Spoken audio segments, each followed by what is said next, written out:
Bonsoir à tous. Hier, à Villers-le-Lac dans le Doubs, un adolescent à vélo a été blessé par un fil de fer tendu au milieu de la piste et ayant entraîné sa chute. Le jeune cycliste roulait sur un sentier forestier situé sur un terrain privé. Il était accompagné de son petit frère, de son grand-père et de son père. Son père qui dénonce un acte intentionnel puisque selon France 3, il aurait ensuite découvert 2 autres câbles métalliques quelques mètres plus loin. Une maison a été ravagée par les flammes en Côte d'Or la nuit dernière et une jeune fille intoxiquée par les fumées. Le feu s'est déclaré en pleine nuit dans une maison d'habitation à la Perrière-sur-Saône. Les 5 habitants ont pu sortir à temps, mais la jeune fille a dû être hospitalisée au CHU de Dijon après avoir inhalé des fumées. Pour le moment, on ne connaît pas les circonstances du sinistre. Et puis cet autre incendie survenu ce midi dans l'usine Michelin de Blanzy en Saône-et-Loire. Le feu proviendrait d'une surchauffe du noir de carbone, une poudre industrielle très inflammable utilisée dans la fabrication des pneus. Un autre incendie similaire avait déjà eu lieu dans le même hangar en décembre dernier.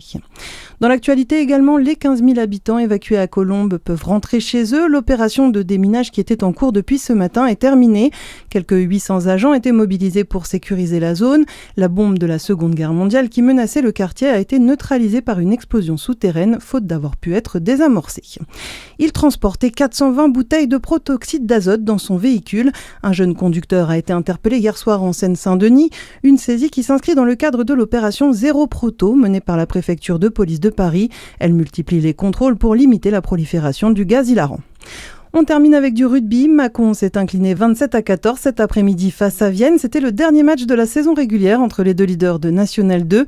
Et malgré la défaite, l'AS Mâcon reste qualifié pour les phases finales. Il jouera le quart de finale à domicile dans 15 jours.